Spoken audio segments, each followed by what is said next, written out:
കുറച്ചൊരു ചോദ്യങ്ങളാണ്, നന്നായിട്ട് ചെയ്യണം. അത്യാവശ്യം സ്റ്റാൻഡേർഡ് ആയിട്ടുള്ള കുറെ ക്വസ്റ്റ്യൻസ് ഉണ്ട്. നമുക്കറിയാം 2024 ഹിസ്റ്ററിയൊക്കെ നല്ല രീതിയിൽ എന്ത് ചെയ്തിട്ടുണ്ടായിരുന്നു, പഠിപ്പിച്ചിട്ടുണ്ടായിരുന്നു അല്ലേ? പല ക്വസ്റ്റ്യൻ പേപ്പറിലും ഒരുപാട് പേർക്ക് ബുദ്ധിമുട്ട് വന്നിട്ടുള്ള ഒരു സാധനമാണ് ഹിസ്റ്ററി എന്ന് പറയുന്നത്. ഓക്കെ, അപ്പൊ അതുകൊണ്ട് ശ്രദ്ധിച്ചൊക്കെ ചെയ്യുക. പല ക്വസ്റ്റ്യനും നന്നായി വായിച്ചു കഴിഞ്ഞാൽ നമുക്ക് ഉത്തരവെടുക്കാൻ പറ്റും. ഓപ്ഷനൊക്കെ വെട്ടിയെടുക്കേണ്ടതൊക്കെ എടുക്കുക. ഓക്കെ, സ്റ്റാർട്ട് ചെയ്യാം. ഒന്നാമത്തെ ചോദ്യം നോക്കാം. ഒന്നാമത്തെ ചോദ്യം നോക്കി.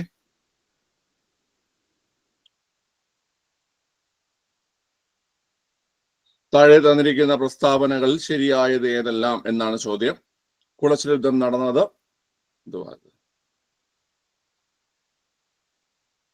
കുളച്ചിൽ യുദ്ധം നടന്നത് 1748 കുളച്ചിൽ യുദ്ധത്തിൽ മാർത്താണ്ഡവർമ്മയുടെ സൈന്യം ഡച്ച് സൈന്യത്തെ പരാജയപ്പെടുത്തി. കേരളത്തിൽ ആദ്യമായി എത്തിയ വിദേശശക്തി ഡച്ചുകാരായിരുന്നു.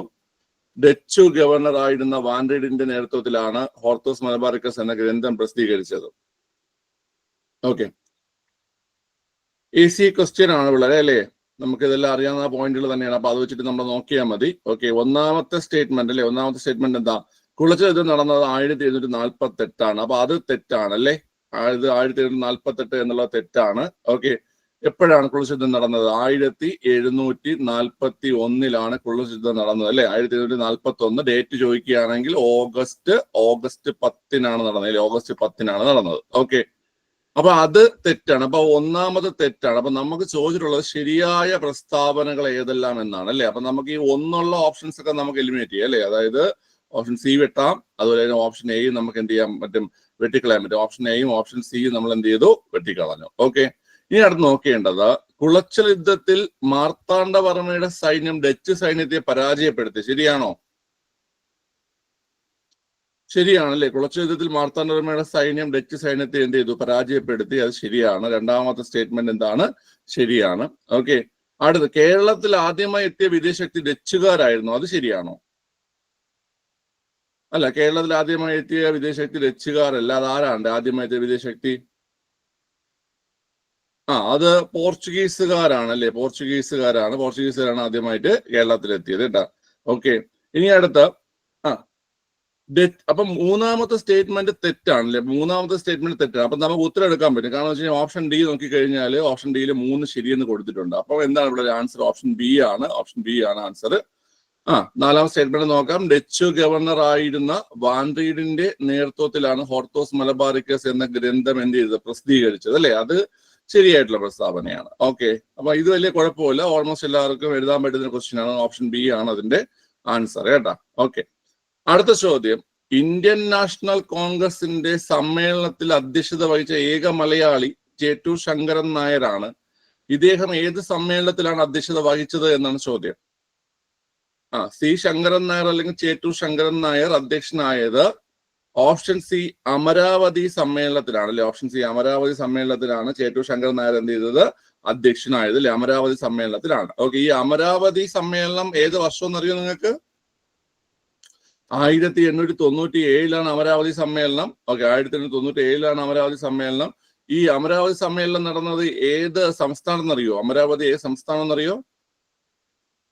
അമരാവതി മഹാരാഷ്ട്രയിലാണ് കേട്ടോ. മഹാരാഷ്ട്ര. അമരാവതി ആന്ധ്രാപ്രദേശിലെ അമരാവതി അല്ല, മഹാരാഷ്ട്രയിലെ അമരാവതിയിലാണ് നടന്നത് കേട്ടോ. മഹാരാഷ്ട്രയിൽ അമരാവതിയിലാണ് കേട്ടോ. നമുക്ക് ആന്ധ്രാപ്രദേശിൽ അമരാവതി ഉണ്ട്. ആന്ധ്രാപ്രദേശിന്റെ ക്യാപിറ്റൽ ആയിട്ടുള്ള അമരാവതി അതല്ല, ഇത് മഹാരാഷ്ട്രയിലെ അമരാവതിയാണ് കേട്ടോ. മഹാരാഷ്ട്രയിലെ അമരാവതിയാണ്. ഓക്കെ, അപ്പം സി ശങ്കരൻ നായർ അധ്യക്ഷനായത് ഒരേ ഒരു മലയാളി മാത്രമേ ആയിട്ടുള്ളൂ. അത് 1897 മഹാരാഷ്ട്രയിലാണ്. ഓക്കെ, ഈ സി ശങ്കരൻ നായരും ഗാന്ധിജി എങ്ങനെയായിരുന്നു? അവർ തമ്മിൽ ഒക്കെ ആയിരുന്നോ? ഗാന്ധിജിയെ സി ശങ്കരൻ നായർക്ക് ഇഷ്ടമായിരുന്നോ? നമുക്കത് പലപ്പോഴും ഈ ഒരു വ്യക്തിയെ കുറിച്ച് ചോദിക്കാറുണ്ട്. അതായത് ഗാന്ധിയൻ ആശയങ്ങളെ എതിർത്തിരുന്ന ദേശീയ നേതാവ് ആരാണ് അല്ലെ? അതുപോലെ തന്നെ റൗലറ്റ് ആക്ടിനെ പിന്തുണച്ച ദേശീയ നേതാവ് ആരാണ്? റൗലറ്റ് ആക്ടിനെ പിന്തുണച്ച ദേശീയ നേതാവ് ആരാണ്? അതുപോലെ തന്നെ ഗാന്ധി ആൻഡ് അനാർക്കി അല്ലെ, ഗാന്ധിയും അരാജകത്വം എന്ന പുസ്തകം എഴുതിയത് ആരാണ്? ഇങ്ങനെയൊക്കെ ചോദിച്ചു കഴിഞ്ഞാല് അതിന് റീസൺ, ഈ ഗാന്ധിജിയെ എല്ലാ ആൾക്കാരും എന്ത് ചെയ്തിട്ടില്ല, പിന്തുണച്ചിട്ടില്ല അല്ലെ? ഗാന്ധിജിയുടെ ഈ അഹിംസാപരമായിട്ടുള്ള മാർഗത്തെ പലരും എന്ത് ചെയ്തിട്ടില്ല, അംഗീകരിച്ചിട്ടില്ല. ഓക്കെ, പല ആൾക്കാരും. അതുപോലെ തന്നെ ഗാന്ധിജി ഇതുപോലെ തന്നെ പല കാര്യങ്ങളിലും ഇപ്പൊ തന്നെ നമ്മൾ ഈ പറയുന്ന അംബേദ്കറുമായിട്ടുള്ള പല വിഷയങ്ങളും ഉണ്ട് അല്ലെ? അംബേദ്കറും ഗാന്ധിയും തമ്മിൽ പ്രശ്നങ്ങളുണ്ടായിരുന്നു. അങ്ങനെ പല ദേശീയ നേതാക്കളും ഗാന്ധിജി എന്ത് ചെയ്തിട്ടുണ്ട്, എതിർത്തിട്ടുണ്ട്. പല ദേശീയ നേതാക്കളും ഗാന്ധിജിയെ എതിർത്തിട്ടുണ്ട്, അത് മനസ്സിലാക്കുക. ഓക്കെ. അതായത് ഇദ്ദേഹവും ശ്രീ ശങ്കരൻ നായരും ഗാന്ധി എതിർത്ത വ്യക്തിയാണ്. പുസ്തകം വഴി എഴുതിയിട്ടുണ്ട്. ഗാന്ധിയും അരാജകത്വം എന്ന് പറയുന്ന, അല്ലെങ്കിൽ ഗാന്ധി ആൻഡ് അനാർക്കി എന്ന് പറയുന്ന ഒരു പുസ്തകം വരെ ആര് എഴുതിയിട്ടുണ്ട്? ശ്രീ ശങ്കരൻ നായർ എഴുതിയിട്ടുണ്ട് കേട്ടോ. ഓക്കെ, അടുത്ത ചോദ്യം ചെയ്തേ. APJ അബ്ദുൽ കലാമുമായി ബന്ധപ്പെട്ട് താഴെ പറയുന്ന പ്രസ്താവനകളിൽ തെറ്റായത് ഏതെല്ലാം എന്നാണ് ചോദ്യം. നല്ലൊരു ചോദ്യമാണ്, ചെയ്തോ. APJ അബ്ദുൽ കലാമുമായി ബന്ധപ്പെട്ടത്.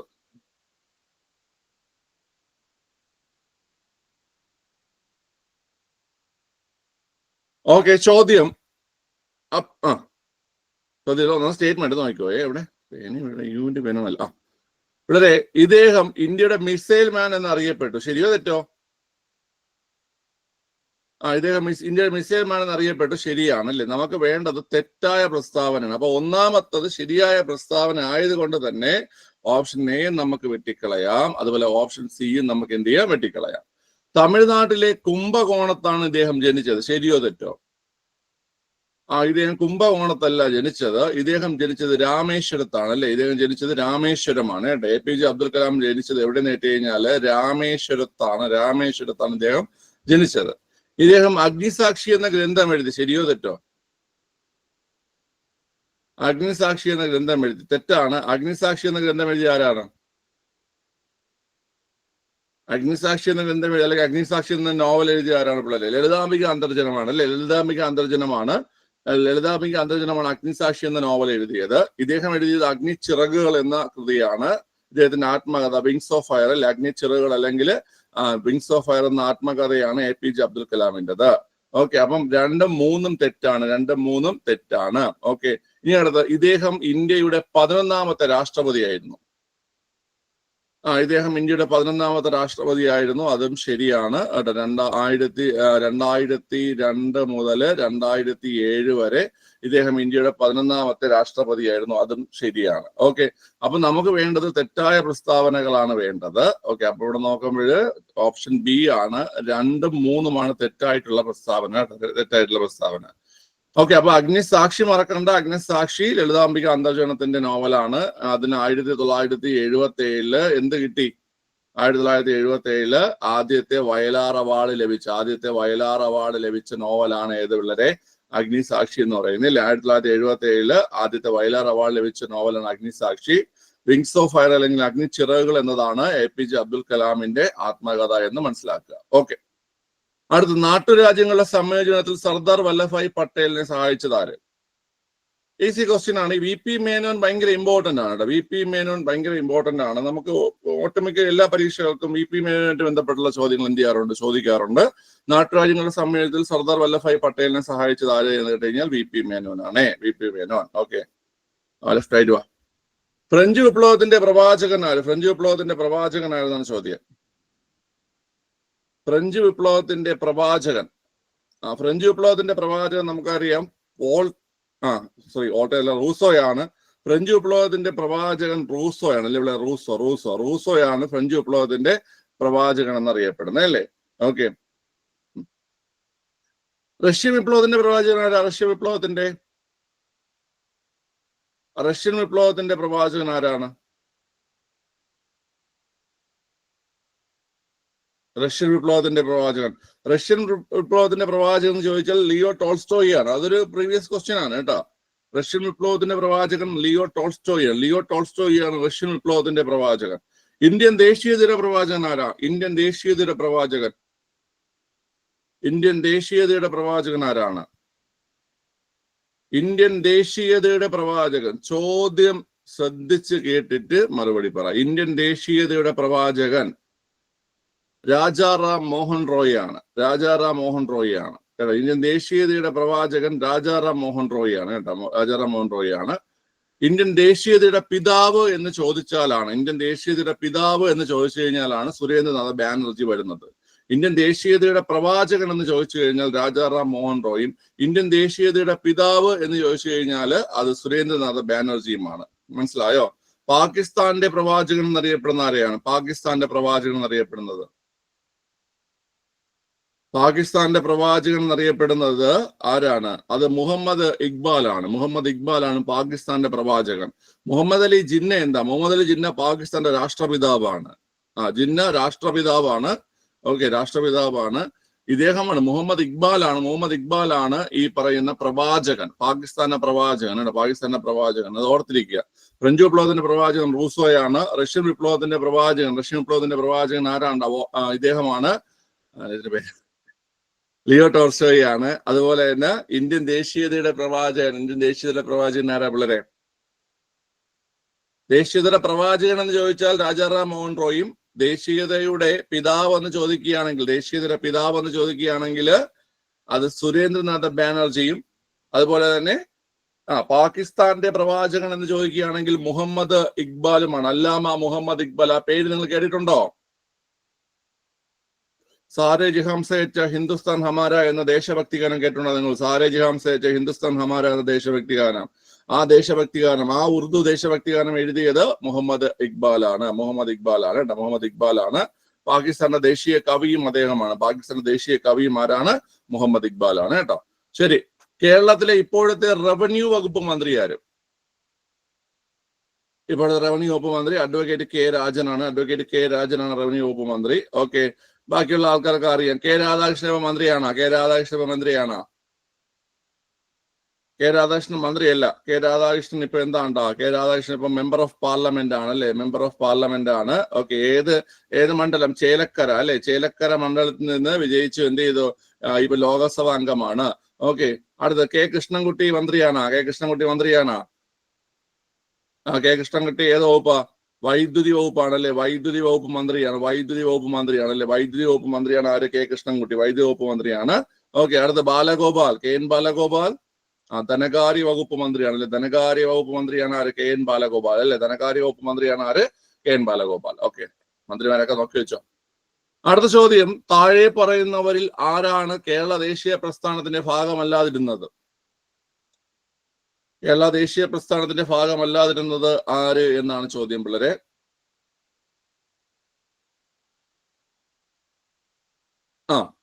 എ വി കുട്ടിമാളു അമ്മ ദേശീയ പ്രസ്ഥാനത്തിന്റെ ഭാഗമായിരുന്നു. അക്കമ്മ ചെറിയൻ ദേശീയ പ്രസ്ഥാനത്തിന്റെ ഭാഗമായിരുന്നു. ആനി മസ്കരിനും ദേശീയ പ്രസ്ഥാനത്തിന്റെ ഭാഗമായിരുന്നു. ഇതിൽ ദേശീയ പ്രസ്ഥാനത്തിന്റെ ഭാഗമല്ലാതിരുന്നത് ആരാണ് കുട്ടികളെ? ടി സുനന്ദാമ്മ. ഇത് ഏതമ്മയുടെ? സുനന്ദാമ്മ എവിടെയോ എന്തോ വായിച്ചിട്ടുണ്ട്. ഓക്കെ, ടി സുനന്ദാമ്മയാണ് ഇത് ദേശീയ പ്രസ്ഥാനത്തിന്റെ ഭാഗമല്ലാതിരുന്ന വ്യക്തി. ആരാണ് പിള്ളേരെ? ടി സുനന്ദാമ്മയാണ് കേട്ടോ. ഓക്കെ, ക്ലിയർ ആണല്ലോ. ഇതില് മലബാറിൽ ആരാണ്? മലബാറില് ഈ പറഞ്ഞ ഇപ്പൊ 3 പേര് ദേശീയ പ്രസ്ഥാനത്തിന്റെ ഭാഗമായിട്ടുണ്ട് അല്ലേ? അതിൽ മലബാറിൽ നിന്ന് ദേശീയ പ്രസ്ഥാനത്തിന് നേതൃത്വം കൊടുത്തത് ആരെന്നൊക്കെ ചോദിച്ചു കഴിഞ്ഞാല്, വനിതയാണെന്ന് ചോദിച്ചു കഴിഞ്ഞാല് അത് എ വി കുട്ടിമാളു അമ്മയാണ്. മലബാറിനൊക്കെ എടുത്ത് ചോദിക്കും. ശരി, അടുത്ത് വന്ദേ മാതരം ഏത് വിഭാഗത്തിൽ ഉൾപ്പെടുന്നു? വന്ദേ മാതരം ഉറുദു പത്രമാണ്. ആരാരംഭിച്ച ഉറുദു പത്രം? വന്ദേ മാതരം ആരാരംഭിച്ച ഉറുദു പത്രോടാ? ലാലാ ലജ്പത് റായി അല്ലെ? ലാലാ ലജ്പത് റായി ആരംഭിച്ച ഉറുദു പത്രമാണ് അല്ലെ? ഏത്? വന്ദേ മാതരം. ആരംഭിച്ച ഉറുദു പത്രമാണ് ഏത് പിള്ളേരെ? വന്ദേ മാതരം. ഓക്കെ, മനുഷ്യന് ചില അവകാശങ്ങളുണ്ട്, അതിനെ ഹനിക്കാൻ ഒരു ഗവൺമെന്റിനും അവകാശമില്ല എന്ന് പറഞ്ഞത് ആരാണ്? മനുഷ്യന് ചില അവകാശങ്ങളുണ്ട്, അതിനെ ഹനിക്കാൻ ഒരു ഗവൺമെന്റിന് അവകാശമില്ല എന്ന് പറഞ്ഞത് ജോൺ ലോക്ക് ആണ്. മനുഷ്യന് ചില അവകാശങ്ങളുണ്ട്, അതിനെ ഹനിക്കാൻ ഒരു ഗവൺമെന്റിനും അവകാശമില്ല എന്ന് പറഞ്ഞത് ആരാണ് കുട്ടികളെ? അത് ജോൺ ലോക്ക് ആണ് കേട്ടോ. ഓക്കെ, വളരെ അടുത്ത ക്വസ്റ്റ്യൻ, സന്യാസന്റെ തത്വങ്ങൾ ഏവ? സന്യാസന്റെ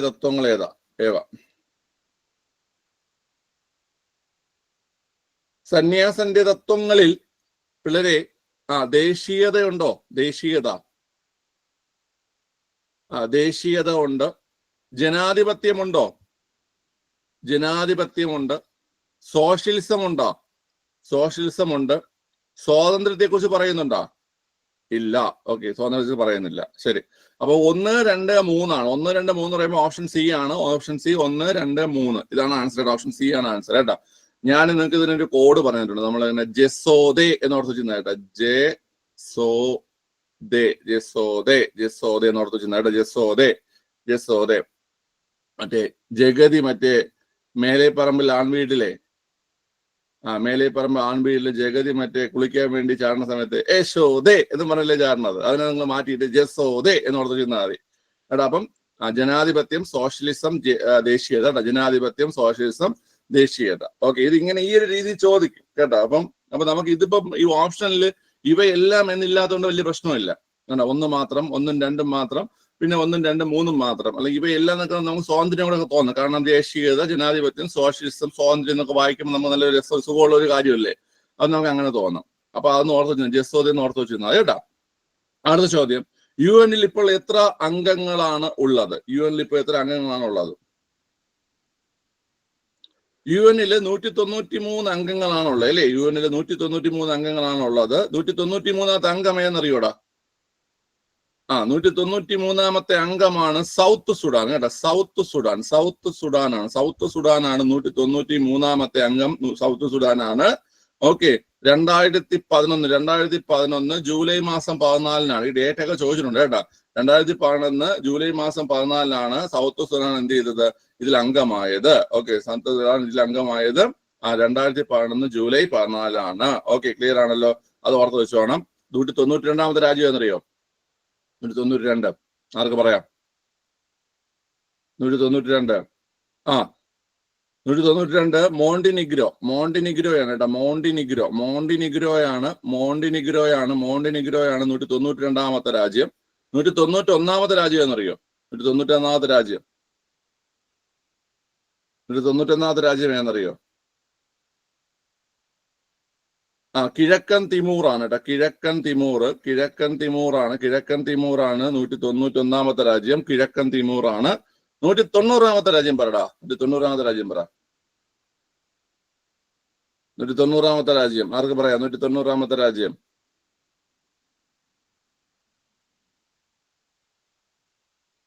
അറിയത്തില്ലേ? ആ രാജ്യത്തിന്റെ തലസ്ഥാനം ബേൺ ആണ്. ബേൺ. സ്വിറ്റ്സർലാൻഡ് കേട്ടാ. 190ാമത്തെ രാജ്യം ഏന്ന് കേട്ട് കഴിഞ്ഞാൽ സ്വിറ്റ്സർലാൻഡ് ആണ് 190ാമത്തെ രാജ്യം കേട്ടോ. സ്വിറ്റ്സർലാൻഡ് ആണ്. ഓക്കെ, അപ്പൊ അത് ഓർത്തിരിക്കുക. 193 രാജ്യങ്ങളാണ് നിലവിൽ UN-ലുള്ളത്. 193ാമത്തെ രാജ്യം എന്നിട്ട് സൗത്ത് സുഡാൻ ആണ്. 2011 ജൂലൈ 14 സൗത്ത് സുഡാൻ എന്തിന്റെ ഭാഗമാകുന്നത്? UN-ന്റെ ഭാഗമാകുന്നത്. 192ാമത്തെ രാജ്യം മോണ്ടിനിഗ്രോയും. 191ാമത്തെ രാജ്യം കിഴക്കൻ തിമൂറാണ്. 190ാമത്തെ രാജ്യം സ്വിറ്റ്സർലാൻഡുമാണ്. 190ാമത്തെ രാജ്യം സ്വിറ്റ്സർലാൻഡുമാണ് കേട്ടോ. ഓക്കെ, അടുത്ത ഒന്നാം കറുപ്പ് യുദ്ധം അവസാനിപ്പിച്ച ഉടമ്പടി ഏതാണ്? ഒന്നാം കറുപ്പ് യുദ്ധം അവസാനിപ്പിച്ച ഉടമ്പടി നാങ്കിങ് ഉടമ്പടിയാണ് അല്ലെ? നാങ്കിങ് ഉടമ്പടിയാണ്. ഒന്നാം കറുപ്പ് യുദ്ധം അവസാനിപ്പിച്ച ഉടമ്പടി ഏതാണ് പിള്ളേരെ? നാങ്കിങ് ഉടമ്പടി. ഓക്കെ, അടുത്ത ചോദ്യം, വിദ്യാപോഷിണി സഭ സ്ഥാപിച്ചതാര്? വിദ്യാപോഷിണി സഭ സ്ഥാപിച്ചത് അയ്യപ്പൻ, സഹോദരൻ അയ്യപ്പനാണ്. വിദ്യാപോഷിണി സഭ എന്ത് ചെയ്തത്? സ്ഥാപിച്ചത് സഹോദരൻ അയ്യപ്പനാണ്. ഓക്കെ, അടുത്ത ക്വസ്റ്റ്യൻ നോക്കിയടാ. നിയമലംഘന പ്രസ്ഥാനം നിസ്സഹകരണ പ്രസ്ഥാനത്തിൽ നിന്നും വ്യത്യസ്തമാണ്. നിയമലംഘന പ്രസ്ഥാനത്തിൽ ഏർപ്പെട്ട ജനങ്ങൾ ബ്രിട്ടീഷുകാരോട് സഹകരിക്കാതിരിക്കുക മാത്രമല്ല, അവർ കൊണ്ടുവന്ന നിയമങ്ങൾ എതിർക്കുകയും ചെയ്തു.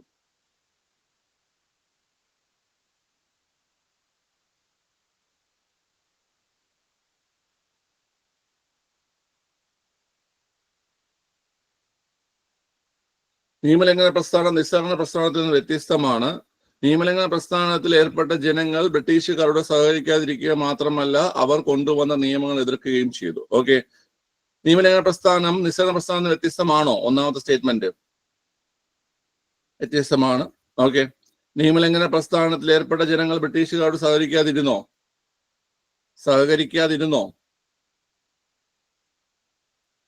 നിയമങ്ങൾ ലംഘിക്കുക എന്ന് പറഞ്ഞു കഴിഞ്ഞാൽ അത് സഹകരിക്കാതിരിക്കുകയാണ്.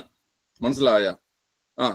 അത് മാത്രമല്ല, നിയമങ്ങൾ എതിർക്കുകയും ചെയ്തു. ശരിയാണ് കേട്ടോ, രണ്ടും ശരിയാണ്. അതായത് രണ്ടും ശരിയാണ്. ഓപ്ഷൻ എ രണ്ടും ശരിയാണ് എന്നതാണ് ആൻസർ. ഓക്കെ, ഇന്ത്യയിലെ ആദ്യത്തെ സ്ത്രീ സർവകലാശാല എവിടെ സ്ഥിതി ചെയ്യുന്നു? ഇന്ത്യയിലെ ആദ്യത്തെ സ്ത്രീ സർവകലാശാല എവിടെ സ്ഥിതി ചെയ്യുന്നു? ഇന്ത്യയിലെ ആദ്യത്തെ സ്ത്രീ സർവകലാശാല സ്ഥിതി ചെയ്യുന്നത് പിള്ളേരെ മഹാരാഷ്ട്രയിലാണ്. മഹാരാഷ്ട്രയിൽ എവിടെയാ സ്ഥിതി ചെയ്യുന്നത്? ഇന്ത്യയിൽ ആദ്യ സ്ത്രീ സർവകലാശാല മഹാരാഷ്ട്രയിൽ എവിടെയാ? പൂനെയിൽ സ്ഥിതി ചെയ്യുന്നു. പൂനെയിലാണ് സ്ഥിതി ചെയ്യുന്നത് സ്ത്രീ സർവകലാശാല. ഓക്കെ, ഈ പൂനെയിൽ സ്ഥിതി ചെയ്യുന്ന സ്ത്രീ സർവകലാശാല സ്ഥാപിക്കപ്പെട്ട വർഷം എന്നറിയോ? വനിതാ സർവകലാശാല സ്ഥാപിക്കപ്പെട്ടത് 1916 സ്ഥാപിക്കപ്പെട്ടത്. ആരാണ് അതിന്റെ സ്ഥാപകൻ? ആരാ സ്ഥാപകൻ? DK കാർവെയാണ്. DK കാർവെയാണ് സ്ഥാപകൻ. DK കാർവെയാണ് സ്ഥാപകൻ കേട്ടോ. 1916 ഇന്ത്യയിൽ ആദ്യത്തെ വനിതാ സർവകലാശാല സ്ഥാപിക്കപ്പെട്ടത്. ഓക്കെ, ഈ വനിതാ സർവകലാശാല പൂനെയിൽ സ്ഥിതി ചെയ്യുന്നു. ഓക്കെ, അതിന്റെ സ്ഥാപകനാണ് DK കാർവെ. ഭാരതരത്ന പുരസ്കാരം ലഭിച്ച ഏറ്റവും പ്രായം കൂടിയ വ്യക്തിയാണ് ആര്? ഭാരതരത്ന പുരസ്കാരം ലഭിച്ച ഏറ്റവും പ്രായം കൂടിയ വ്യക്തിയാണ് ആര് പിള്ളേരെ? DK Karve. DK Karve. DK കാർവെയാണ് ആദ്യത്തെ വനിതാ സർവകലാശാല സ്ഥാപിച്ചത് കേട്ടോ. ഓക്കെ, കൊള്ളാം. അടുത്ത ക്വസ്റ്റ്യൻ എളുപ്പമുള്ള ക്വസ്റ്റ്യൻ ആണ്. ചെയ്തേ.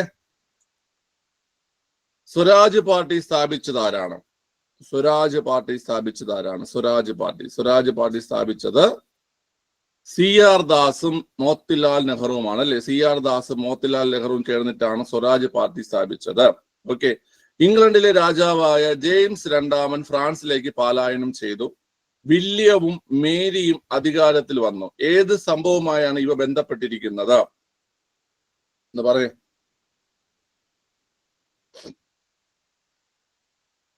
ഏതുമായി ബന്ധപ്പെട്ടിരിക്കുന്നു പിള്ളേരെ? ഗ്ലോറിയസ് റെവല്യൂഷൻ അല്ലെ, മഹത്തായ വിപ്ലവം. ഇംഗ്ലണ്ടിലെ മഹത്തായ വിപ്ലവവുമായി ബന്ധപ്പെട്ട ഉള്ള കാര്യമാണ് നമ്മൾ പറഞ്ഞത് അല്ലെ. ഓക്കെ, അതായത് ഗ്ലോറിയസ് റെവല്യൂഷൻ എന്നറിയപ്പെടുന്നത് അല്ലെങ്കിൽ മഹത്തായ വിപ്ലവം എന്നറിയപ്പെടുന്നത് ഇംഗ്ലണ്ടിൽ ഉണ്ടായ വിപ്ലവമാണ് അല്ലെ. ഇംഗ്ലണ്ടിലെ വിപ്ലവമാണ് അറിയപ്പെടുന്നത്. ഓക്കെ, ക്ലിയർ ആണ്. അടുത്ത്, താഴെ പറയുന്നവയിൽ ഐക്യരാഷ്ട്രസഭയുടെ ലക്ഷ്യമല്ലാത്തത് ഏതാണ്? ഐക്യരാഷ്ട്രസഭയുടെ ലക്ഷ്യമല്ലാത്തത് ഏതെന്നാണ് ചോദ്യം. ഇവിടെ ലോക ജനതയുടെ ക്ഷേമം ഉറപ്പുവരുത്തുക ഐക്യരാഷ്ട്രസഭയുടെ ലക്ഷ്യമാണ്. അന്താരാഷ്ട്ര സഹകരണത്തിന് വേദിയാവുക ഐക്യരാഷ്ട്രസഭയുടെ ലക്ഷ്യമാണ്.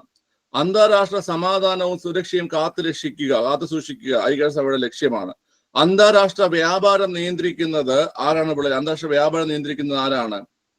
അതിന് വേണ്ടിയിട്ട് വേൾഡ് ട്രേഡ് ഓർഗനൈസേഷൻ ഉണ്ട് അല്ലെ. വേൾഡ് ട്രേഡ് ഓർഗനൈസേഷൻ ആണ് അന്താരാഷ്ട്ര വ്യാപാരം നിയന്ത്രിക്കുന്നത്. സോ അത് എന്തല്ല? ഐക്യരാഷ്ട്രസഭയുടെ ലക്ഷ്യമല്ല. അത് ഐക്യരാഷ്ട്രസഭയുടെ ലക്ഷ്യമല്ല. ഓക്കെ, ക്ലിയർ ആണ്. അടുത്ത ക്വസ്റ്റ്യൻ, ഗാസയിൽ നടക്കുന്ന യുദ്ധത്തിൽ ജനരോക്ഷം വർദ്ധിച്ചതിനാൽ ഇസ്രായേൽ പാസ്പോർട്ടുമായുള്ള സന്ദർശകരുടെ പ്രവേശനം നിരോധിച്ച രാജ്യം. അതൊരു ആ സമയത്ത് കറണ്ട് ചോദ്യമാണ്. പിന്നെ ഞങ്ങൾ കിടക്കുന്നെടുത്ത് വെച്ചതേ ഉള്ളൂ. ഓക്കെ, അത് 2 തവണയും കണ്ട് ആ ചോദ്യം വന്നു കേട്ടോ. മാലിദ്വീപാണ് ഈ പരീക്ഷയ്ക്ക്, ഈ റീസെന്റ് ആയിട്ടുള്ള പരീക്ഷകളിൽ 2 തവണ എന്തോ ഈ ചോദ്യം വന്നിട്ടുണ്ട്. ഓക്കെ, മാലിദ്വീപാണ് ആൻസർ കേട്ടോ. മാലിദ്വീപാണ് ആൻസർ. ഓക്കെ, താഴെ തന്നിരിക്കുന്ന സൂചകങ്ങളുടെ അടിസ്ഥാനത്തിൽ ശരിയായ വ്യക്തിയാണെന്ന് തിരിച്ചറിയുക. The transfer of power in India എന്ന ഗ്രന്ഥത്തിന്റെ കർത്താവ് 1952 ഒറീസയിൽ ഗവർണറായി ചുമതലയേറ്റു. സർദാർ പട്ടേലിനും നെഹ്റുവിനും ഒപ്പം നാട്ടുരാജ്യങ്ങളുടെ സമ്മേളനത്തിൽ നിർണായക പങ്ക് വഹിച്ചു. സ്റ്റേറ്റ് ഡിപ്പാർട്ട്മെന്റിൽ സെക്രട്ടറിയായി പ്രവർത്തിച്ചു. ഓക്കെ, ഞാൻ നേരത്തെ പറഞ്ഞില്ല, ഈ വ്യക്തി ഭയങ്കര ഇമ്പോർട്ടന്റ് ആണ്. VP മേനോനാണ് ആൻസർ കേട്ടോ. VP മേനോൻ കേട്ടോ. വാപ്പാല പങ്കുണ്ണി മേനോൻ എന്ന് പറയുന്ന പാലക്കാട് ഒറ്റപ്പാലക്കാരനായിട്ടുള്ള വ്യക്തിയാണ് VP മേനോൻ കേട്ടോ. അപ്പൊ അദ്ദേഹത്തിന്റെ കുറിച്ചുള്ള പ്രസ്താവന, അദ്ദേഹത്തെ കുറിച്ചുള്ള സ്റ്റേറ്റ്മെന്റുകളാണ് ഈ കൊടുത്തിരിക്കുന്നത്. The transfer of power in India. ഇതിന്റെ വേറൊരു കൃതി ചോദിക്കാറുണ്ട്. ഏതെന്നറിയോ? ട്രാൻസ്ഫർ ഓഫ് പവർ ഇൻ ഇന്ത്യയും വേറൊരു പുസ്തകമുണ്ട്. ഏതെന്നറിയോടാ? The transfer of power in India അല്ലാതാ the story of integration of Indian state അല്ലേ. അതായത് integration of the Indian states എന്ന പുസ്തകം എഴുതിയത്, ഇന്റഗ്രേഷൻ ഓഫ് ഇന്ത്യൻ സ്റ്റേറ്റ് എന്ന പുസ്തകം എഴുതിയ ആരാണ് കുട്ടികളെ? അത് ഈ പറയുന്ന VP മേനോനാണ്. ഓക്കെ, അത് ഓർത്തിരിക്കുക. ശരി, അടുത്ത ചോദ്യം, താഴെ പറയുന്ന സ്ഥലങ്ങളിൽ നാറ്റോയുടെ ആസ്ഥാനം ഏതാണെന്ന് എഴുതുക. നാറ്റോയുടെ ആസ്ഥാനം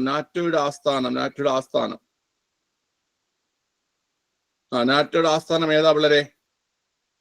നാറ്റോയുടെ ആസ്ഥാനം ബ്രസൽസ് ആണ് അല്ലെ. ബ്രസൽസ് ആണ് നാറ്റോയുടെ ആസ്ഥാനം ബ്രസൽസ് ആണ്. ബ്രസൽസ് എവിടെയാണ്? ബെൽജിയം ആണ്. Brussels Belgium. നാറ്റോയുടെ ആസ്ഥാനം ബ്രസൽസ് ബെൽജിയം. ഓക്കെ, ക്ലിയർ ആണ്. താഴെ കൊടുത്തിരിക്കുന്ന പ്രസ്താവനകൾ ശരിയായവ തിരഞ്ഞെടുക്കുക. ഒന്ന് ചെയ്തേ.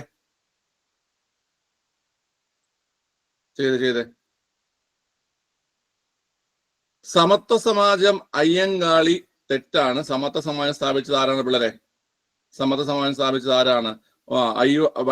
വൈകുണ്ഠസ്വാമിയാണ് അല്ലെ. വൈകുണ്ഠസ്വാമിയാണ് സ്ഥാപിച്ചത്. വൈകുണ്ഠസ്വാമിയാണ് ആ സമത്വ സമാജം എന്ത് ചെയ്ത് സ്ഥാപിച്ചത് അല്ലെ. ഏത് വർഷം ഒന്നുമില്ല ഇവിടെ വൈകുണ്ഠസ്വാമി സ്ഥാപിച്ച വർഷമൊക്കെ ചോദിക്കാറുണ്ട്. പറഞ്ഞേ. കേരളത്തിലെ ആദ്യത്തെ സാമൂഹിക പരിഷ്കരണ പ്രസ്ഥാനമായിട്ടുള്ള സമത്വ സമാജം സ്ഥാപിച്ച 1836 അല്ലേ? 1836. ഓക്കെ, അപ്പൊ അത് തെറ്റാണ്. ഓക്കെ, അടുത്ത് അപ്പൊ നമുക്ക് ഓപ്ഷൻ എ കളയാം. ആത്മവിദ്യാസംഘം വാക്ഫടാനന്ദൻ, ശരിയോ തെറ്റോ? ആത്മവിദ്യാസംഘം വാക്ഫടാനന്ദൻ ശരിയാണ്, ശരിയാണ്. ഓക്കെ, സഹോദര പ്രസ്ഥാനം ശ്രീനാരായണ ഗുരു, അത് ശരിയാണോ? സഹോദര പ്രസ്ഥാനം ശ്രീനാരായണ ഗുരു ഇല്ല. സഹോദര പ്രസ്ഥാനം നമുക്കറിയാം അതാരാണ്? സഹോദരൻ അയ്യപ്പനാണ് അല്ലെ? സഹോദരൻ അയ്യപ്പനാണ് സഹോദര പ്രസ്ഥാനം എന്ത് ചെയ്തത്, സ്ഥാപിച്ചത്. സഹോദരൻ അയ്യപ്പനാണ് സഹോദര പ്രസ്ഥാനം എന്ത് ചെയ്ത് സ്ഥാപിച്ചത് അല്ലേ? ഓക്കെ, അപ്പൊ അത് തെറ്റാണ്. അപ്പൊ മൂന്നാമത്തെ തെറ്റാകുമ്പോൾ തന്നെ നമുക്കത് ഓപ്ഷൻ ബി കളയാം, ഓപ്ഷൻ ഡിയും കളയാം. അപ്പൊ ആൻസർ ഏതാ പിള്ളേരെ? ഓപ്ഷൻ സി ആണ്. 2ഉം 4ഉമാണ്. യോഗക്ഷേമ സഭ VT ഭട്ടതിരിപ്പാട് കേട്ടോ, അത് സ്ഥാപകൻ എന്നുള്ള രീതിയിലല്ല ഈ കൊടുത്തിരിക്കുന്നത്, പ്രധാന പ്രവർത്തകൻ എന്ന രീതിയിലാണ് കേട്ടോ. യോഗക്ഷേമ സഭയുടെ പ്രധാന പ്രവർത്തകനാണ് ആര്? VT ഭട്ടതിരിപ്പാട്. ഓക്കെ, ക്ലിയർ ആണല്ലോ? VT ഭട്ടതിരിപ്പാട് പ്രധാന പ്രവർത്തകനാണെന്നുള്ള കാര്യം ഓർത്തിരിക്കുക. Okay, VT Bhattathiripad. ഓക്കെ, ശരി. അപ്പൊ അത് ഓർത്തിരിക്കുക വളരെ. സമത്വ സമാജം ആരാണ്? വാക്ഫടാനന്ദനാണ്. അല്ല സോറി, വൈകുണ്ഠസ്വാമിയാണ്. ആത്മവിദ്യാസംഘം വാക്ഫടാനന്ദൻ തന്നെ. അടുത്ത് സഹോദര സംഘം സ്ഥാപിച്ചത് ആരെന്നിട്ട്? സഹോദരൻ അയ്യപ്പനാണ്. ഓക്കെ, ഏത് വർഷം എന്നറിയോ സഹോദര സംഘം സ്ഥാപിച്ചത്? ഏത് വർഷം എന്നറിയോ? അത് 1917 1917 സഹോദര സംഘം സ്ഥാപിച്ചത്. 1917 തന്നെ. ആത്മവിദ്യാസംഘം ഏത് വർഷം? ആത്മവിദ്യാസംഘം ഏത് വർഷമാണ്?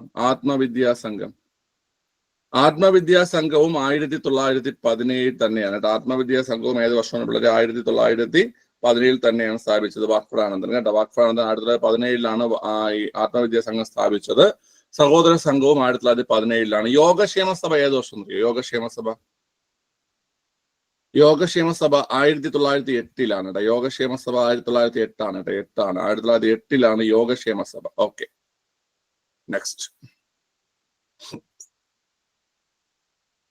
ഇന്ത്യക്ക് സ്വാതന്ത്ര്യം നൽകുന്നതുമായി ബന്ധപ്പെട്ട് മൗണ്ട് ബാറ്റൻ പദ്ധതിയിൽ ഉൾപ്പെടാത്ത പ്രസ്താവന ഏതെന്ന് രേഖപ്പെടുത്തുക. ഒന്ന് വായിച്ച് ചെയ്തു നോക്കിയടാ.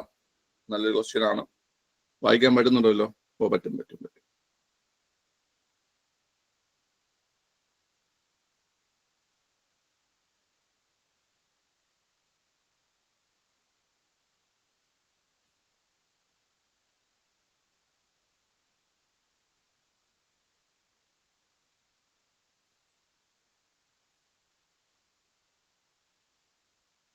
ഓക്കെ, ഇത് ഇമ്പോർട്ടന്റ് ആണ്. ഈ മൗണ്ട് ബാറ്റൻ പദ്ധതിയിലെ കാര്യങ്ങൾ ഇതൊക്കെ നമ്മൾ ഡിസ്കസ് പഠിച്ചിട്ടുള്ള ടോപ്പിക്സ് തന്നെയാണ്.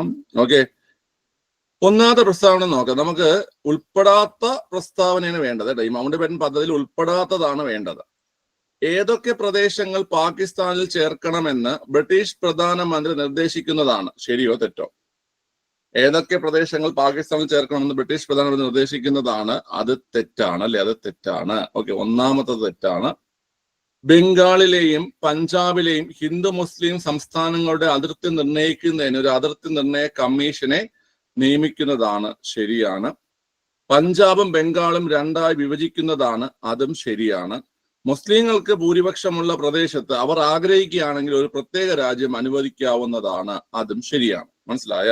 ഈ പറഞ്ഞിരിക്കുന്ന 3 സ്റ്റേറ്റ്മെന്റുകളും ശരിയാണ്. അതായത് ബംഗാളിലെയും പഞ്ചാബിലെയും ഹിന്ദു മുസ്ലിം സംസ്ഥാനങ്ങളുടെ അതിർത്തി നിർണ്ണയിക്കുന്നതിന് ഒരു അതിർത്തി നിർണ്ണയ കമ്മീഷനെ നിയമിക്കുന്നതാണ്. അതുപോലെ തന്നെ പഞ്ചാബും ബംഗാളും 2ആയി വിഭജിക്കുന്നതാണ്. മുസ്ലിങ്ങൾക്ക് ഭൂരിപക്ഷമുള്ള പ്രദേശത്ത് അവർ ആഗ്രഹിക്കുകയാണെങ്കിൽ ഒരു പ്രത്യേക രാജ്യം അനുവദിക്കുന്നതാണ്. അപ്പൊ ഈ പറഞ്ഞിരിക്കുന്നതിൽ മൗണ്ട് ബാറ്റൻ പദ്ധതിയിൽ ഉൾപ്പെടാത്തത് 1 മാത്രമേ ഉള്ളൂ. അപ്പൊ ഓപ്ഷൻ എ ആണ് ആൻസർ. 1 മാത്രം. ഓപ്ഷൻ എ 1 മാത്രം. ഈ പോയിന്റ്സ് നിങ്ങൾ നോക്കി വെച്ചിരിക്കുക. നിങ്ങൾക്ക് ഇത് പല പരീക്ഷകൾക്ക് പല രീതിയിൽ എന്ത് ചെയ്യാറുണ്ട്?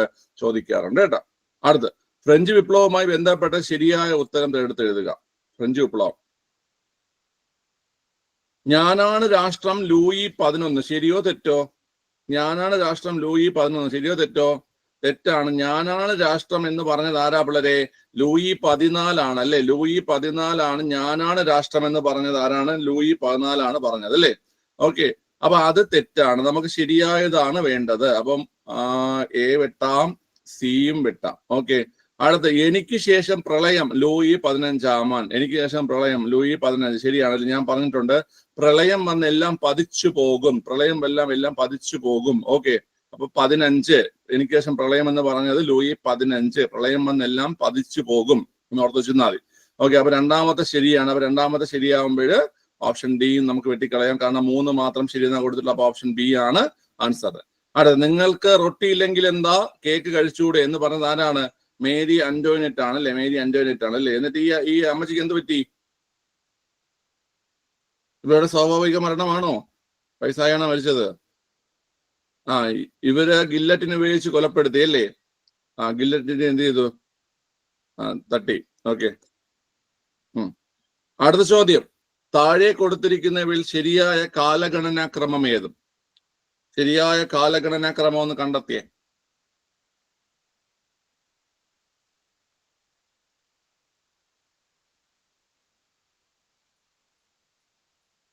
കണ്ടെത്തുക. ഓക്കെ, നോക്കാം. വൈക്കം സത്യാഗ്രഹം ഏത് വർഷോടെ? വൈക്കം സത്യാഗ്രഹം ഏത് വർഷം? 1924. ഓക്കെ. ചാന്നാലകള ഏത് വർഷം? ചാന്നാലകള 1859. 1859. ക്ഷേത്രപ്രവേശന വിളംബരം ഏത് വർഷം? 1936. ഓക്കെ. മലബാർ കലാപം ഏത് വർഷം?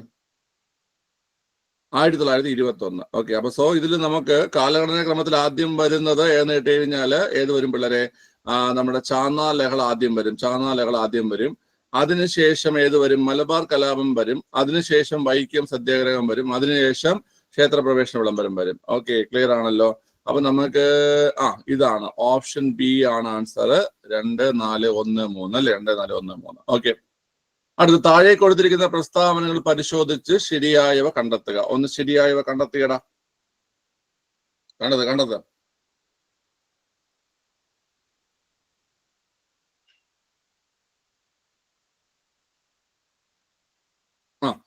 പ്രവർത്തിക്കുക അല്ലെങ്കിൽ മരിക്കുക എന്നത് ക്വിറ്റ് ഇന്ത്യ സമരത്തിലെ മുദ്രാവാക്യമാണ് അല്ലെ? പ്രവർത്തിക്കുക അല്ലെങ്കിൽ മരിക്കുക എന്നത് ക്വിറ്റ് ഇന്ത്യ സമരത്തിലെ മുദ്രാവാക്യമാണ്. ശരിയോ തെറ്റോ? ശരിയാണ് അല്ലെ? ഡു ഓർ ഡൈ എന്ന് ഗാന്ധിജി പറഞ്ഞത് ഏതിലാണ്? ക്വിറ്റ് ഇന്ത്യ സമരമായിട്ട് ബന്ധപ്പെട്ടത്. അപ്പൊ ഒന്ന് ശരിയായ, നമുക്ക് വേണ്ട ശരിയായ പ്രസ്താവനകളാണ് വേണ്ടത്. അടുത്ത് നോക്കുക, ജാലിയൻ വാലാബാഗ് ദുരന്തം നടന്നത് 1921 ഏപ്രിൽ 13 അപ്പോൾ അത് തെറ്റല്ലേ? ജാലിയൻ വാലാബാഗ് ദുരന്തം നടന്നത് 1919 ഏപ്രിൽ 13 അല്ലെ? 1919 ഏപ്രിൽ 13 ജാലിയൻ വാലാബാഗ് ദുരന്തം നടന്നത്. ഓക്കെ, അപ്പൊ രണ്ടാമത്തെ തെറ്റാണ്. അപ്പൊ അത് വെച്ചിട്ട് നമുക്ക് ഓപ്ഷൻ എ വെട്ടാം, ഓപ്ഷൻ ബിയും വെട്ടിക്കളയാം. ഓക്കെ, ശരി. അടുത്ത് 1948 ജനുവരി 20 ഗാന്ധിജിയുടെ നേരെ ഒരു വധശ്രമം നടന്നു. ശരിയോ തെറ്റോ? ശരിയാണ്. 1948 ജനുവരി 20 ഗാന്ധിജിയുടെ നേരെ ഒരു വധശ്രമം നടന്നിട്ട് ഉണ്ട്. ഓക്കെ. രണ്ടാം വട്ടമേശ സമ്മേളനം 1931 സെപ്റ്റംബറിൽ ലണ്ടനിൽ വെച്ച് നടന്നു. അതും ശരിയാണ്. ഓക്കെ, അതായത് ഇവിടെ ആൻസർ ആയിട്ട് വരുന്നത് 1, 3, 4 ആണ് കേട്ടോ. 1, 3, 4 ആൻസർ ആയിട്ട് വരുന്നത്. 1, 3, 4 ആൻസർ ആയിട്ട് വരുന്നത്. ഇനി നിങ്ങൾക്ക് ഈ മൂന്നാമത്തെ സ്റ്റേറ്റ്മെന്റ് ഡൗട്ട് ഉണ്ടെങ്കിൽ കൂടി നമുക്ക് എന്ത് ചെയ്യാൻ പറ്റും? ഉത്തരം എടുക്കാൻ പറ്റും. കാരണം നമുക്ക് ഈ രണ്ടാമത്തെ സ്റ്റേറ്റ്മെന്റ് വെച്ചിട്ട് നമുക്ക് ഈ 2 ഓപ്ഷൻ നമുക്ക് എന്ത് ചെയ്യാൻ പറ്റി? വെട്ടിക്കളയാൻ പറ്റി. 2 ഓപ്ഷൻ വെട്ടിക്കളയാൻ പറ്റി. ഓക്കെ. ഇനി പ്രവർത്തിക്കുക അല്ലെങ്കിൽ മരിക്കുക അത് വെച്ചിട്ട് നമുക്ക് ഒന്നാമത്തെ ശരിയാണെന്ന് കിട്ടി. അതായത് നമ്മൾ ഈ രണ്ടാമത്തെ സ്റ്റേറ്റ്മെന്റ് കഴിഞ്ഞ് നിൽക്കുമ്പോഴുള്ളത് ഓക്കെ, നമ്മുടെ കയ്യിൽ പിന്നെ ഉള്ളത് സി ഓപ്ഷനും ഡി ഓപ്ഷനും ആണ് അല്ലേ? സി ഓപ്ഷനും ഡി ഓപ്ഷനും നമ്മുടെ കയ്യിലുള്ളത്. ആ 2 ഓപ്ഷനിലും നമുക്ക് എന്ത് ചെയ്യുന്നുണ്ട്? ഈ 3ഉം 4ഉം ശരി എന്ന് പറയുന്നുണ്ട്. 3ഉം 4ഉം ശരി എന്ന് പറയുന്നുണ്ട്. സോ അത് വെച്ചിട്ട് നമുക്ക് ഓപ്ഷൻ സി ആണ് ആൻസർ എന്ന് എടുക്കാൻ പറ്റും. കാരണം നമ്മൾ ഈ ഒരു പോയിന്റ് വെച്ചിട്ട്, അതായത് രണ്ടാമത്തെ സ്റ്റേറ്റ്മെന്റ് വെച്ചിട്ട് നമ്മൾ ഓപ്ഷൻ എയും ഓപ്ഷൻ ബിയും നമ്മൾ എലിമിനേറ്റ് ചെയ്യുകയും പിന്നെ നമുക്കുള്ളത് ഓപ്ഷൻ സിയും ഓപ്ഷൻ ഡിയും പിന്നെ 2 സ്റ്റേറ്റ്മെന്റുകളും 3ഉം 4ഉം. ഓപ്ഷൻ സിയിലും ഓപ്ഷൻ ഡിയിലും നമ്മൾ എന്ത് ചെയ്യുന്നുണ്ട്? ഈ 2ഉം 3ഉം 4ഉം ശരിയെന്ന് പറയുന്നത് കൊണ്ട് നമുക്ക് ഓപ്ഷൻ സി ആൻസർ ആയിട്ട് എടുക്കാൻ പറ്റും കേട്ടോ. ഞാൻ പറഞ്ഞ ലോജിക്ക് മനസ്സിലായോ നിങ്ങൾക്ക് എങ്ങനെയാണെന്ന്? രാവിലെ കഴിച്ച് മുഖമൊക്കെ കഴിയവർക്കൊക്കെ ആ ലോജിക്ക് മനസ്സിലാക്കണം. ബാക്കിയുള്ളവർ ഇങ്ങനെ ഇരിപ്പുണ്ട്, ഇയാൾ ഇത് എന്തൊരു തേങ്ങ പറയണത്, എലിമിനേഷൻ, ഇത് ബിഗ് ബോസ് അങ്ങനെയൊക്കെ ചിന്തിക്കുന്ന ആൾക്കാരുണ്ടാവും. അത് എങ്ങനെയൊക്കെ ഈ കുറെ ക്വസ്റ്റ്യനൊക്കെ എഴുതാൻ പറ്റും കേട്ടാ. ആർക്കും ഇഷ്ടപ്പെട്ടില്ല ബിഗ് ബോസിനെ പറഞ്ഞ് ലെഫ്റ്റായി. ശരി, അടുത്ത ക്വസ്റ്റ്യൻ.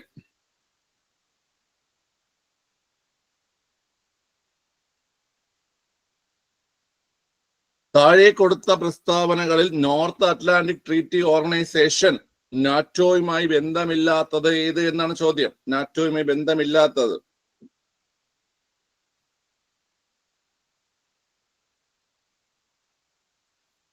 ഏതെല്ലാരും? നിങ്ങൾ വേറെ ആരുടെയും കമന്റ് നോക്കരുത്. നിങ്ങൾ സ്വന്തം കമന്റ്, സ്വന്തമായിട്ടുള്ള ഉത്തരവാണ് കമന്റ് ചെയ്യേണ്ടത് കേട്ടാ. ഓക്കെ, വളരെ ബന്ധമില്ലാത്തതാണ് വേണ്ടത്. നാറ്റോയുമായി ബന്ധമില്ലാത്തത്. 1949 നാറ്റോ സ്ഥാപിതമായത്. ശരിയോ തെറ്റോ? അത് ശരിയാണ്. അപ്പൊ അത് ബന്ധപ്പെട്ടതാണ്. നമുക്ക് ബന്ധമില്ലാത്തതാണ് വേണ്ടത്. ഓപ്ഷൻ എ എലിമിനേറ്റ് ചെയ്യാം, അതുപോലെ ഓപ്ഷൻ ബിയും നമുക്ക് എന്ത് ചെയ്യാം, എലിമിനേറ്റ് ചെയ്യാം. ഇതിന്റെ ആസ്ഥാനം ജനീവയാണ്. ശരിയോ തെറ്റോ? അല്ല, നമ്മൾ നേരത്തെ പറഞ്ഞു നാറ്റോയുടെ ആസ്ഥാനം ബ്രസൽസ് ആണ് അല്ലേ. നാറ്റോയുടെ ആസ്ഥാനം ബ്രസൽസ് ആണ്. അപ്പം അത് തെറ്റായിട്ടുള്ളതാണ് അല്ലെ. നമുക്ക് തെറ്റായിട്ടുള്ളതാണ് വേണ്ടത്. അപ്പൊ 2 തെറ്റായിട്ടുള്ളതാണെന്ന് കിട്ടി. നമുക്ക് ഇനിയുള്ളത് 2 ഓപ്ഷൻ ആണ്. അപ്പൊ ഓപ്ഷൻ ഡി ആണ് ആൻസർ. ഓക്കെ, മനസ്സിലായ? ശരി, നമുക്ക് നോക്കാം. 3ാമത്തെ സ്റ്റേറ്റ്മെന്റ്, ഇതിൽ അവസാനമായി ചേർന്ന രാജ്യം സ്വീഡൻ ആണ് കേട്ടോ. ഇതിൽ അവസാനമായി ചേർന്ന രാജ്യം സ്വീഡൻ ആണ്. അത് ശരിയായിട്ടുള്ളതാണ്. റഷ്യ യുക്രൈൻ യുദ്ധത്തിന് കാരണമായത് ഈ സംഘടനയിൽ ചൈനയുടെ അംഗത്വ പ്രവേശനമാണ്. ഓക്കെ, അത് തെറ്റല്ലേടാ. ആരുടെ അംഗത്വ പ്രവേശനമാണ്? ഉക്രൈന്റെ അംഗത്വ പ്രവേശനമാണ് റഷ്യ യുക്രൈൻ യുദ്ധത്തിന് കാരണമായത് അല്ലേ പിള്ളേരെ. ഓക്കെ, അപ്പോഴ് അതില് തെറ്റായിട്ടുള്ളത് 1ഉം 4ഉമാണ്. ഓക്കെ, 2ഉം 4ഉമാണ് തെറ്റായിട്ടുള്ളത്. അപ്പൊ ഓപ്ഷൻ ഡി ആൻസർ ആയിട്ട് വരും. ഇനി നിങ്ങൾക്ക് ഈ വർഷം ചോദിക്കാൻ പോകുന്ന പ്രധാനപ്പെട്ട ചോദ്യം നാറ്റോയുടെ സെക്രട്ടറി ജനറൽ ആരെന്നാണ്. നാറ്റോയുടെ സെക്രട്ടറി ജനറൽ ആരാ? പിള്ളേരെ മാർക്ക് റുട്ടയാണ് അല്ലെ. മാർക്ക് റുട്ടയാണ് സെക്രട്ടറി ജനറൽ. അദ്ദേഹം ഏത് രാജ്യക്കാരനാണ്? മാർക്ക് റുട്ടെ ഏത് രാജ്യക്കാരനാണ് പിള്ളേരെ? നെതർലാൻഡുകാരനാണ് അല്ലെ. മാർക്ക് റുട്ടെ നെതർലാൻഡ്സ് ആണ് ഇപ്പോഴത്തെ നാറ്റോ സെക്രട്ടറി ജനറൽ എന്ന് ഓർത്തിരിക്കുക. ഓക്കെ, കൊള്ളാം. അടുത്ത ചോദ്യം, താഴെ കൊടുത്തിരിക്കുന്നവയിൽ തെറ്റായ ജോഡി ഏതെന്നാണ് ചോദ്യം. താഴെ കൊടുത്തിരിക്കുന്നതിൽ തെറ്റായ ജോഡി ഏതെന്നാണ് ചോദ്യം.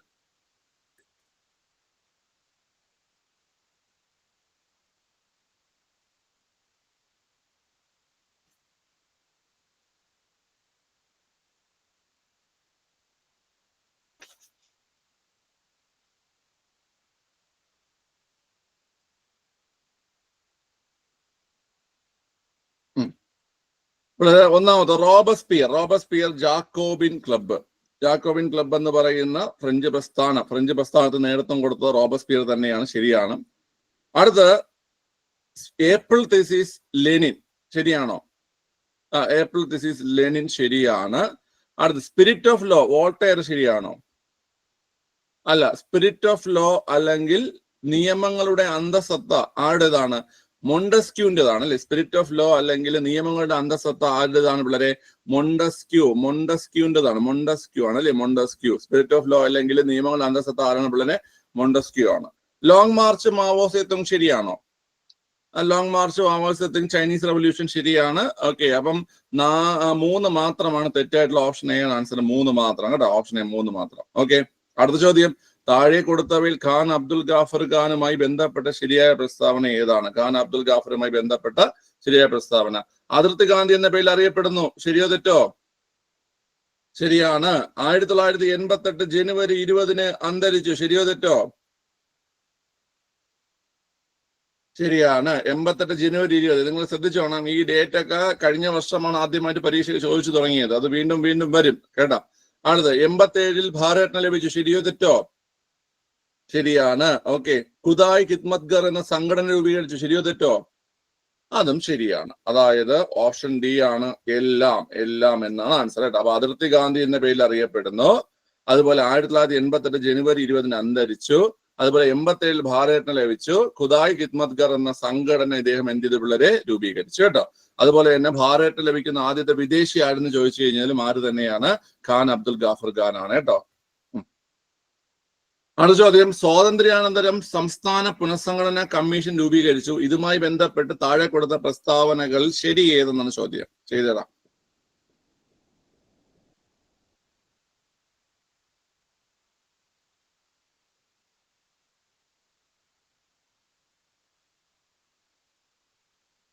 ചെയ്തേ. സ്വാതന്ത്ര്യാനന്തരം സംസ്ഥാന പുനഃസംഘടന കമ്മീഷൻ രൂപീകരിച്ചു. ഇതുമായി ബന്ധപ്പെട്ട് താഴെ കൊടുത്ത പ്രസ്താവനകൾ ശരിയെന്നാണ് ചോദ്യം. ഒന്നാമത്തെ പ്രസ്താവന നോക്കി, ഇത് രൂപീകരിച്ചത് 1953-ലാണ്. ശരിയാണോ? അതെ, 53-ലാണ് രൂപീകരിച്ചത്. മാസം അറിയണം നിങ്ങൾക്ക്, ഏത് മാസം രൂപീകരിച്ചെന്ന് അറിയാം. 83 നിങ്ങൾ പറഞ്ഞല്ലോ, ഏത് മാസമാണ് രൂപീകരിച്ചത്?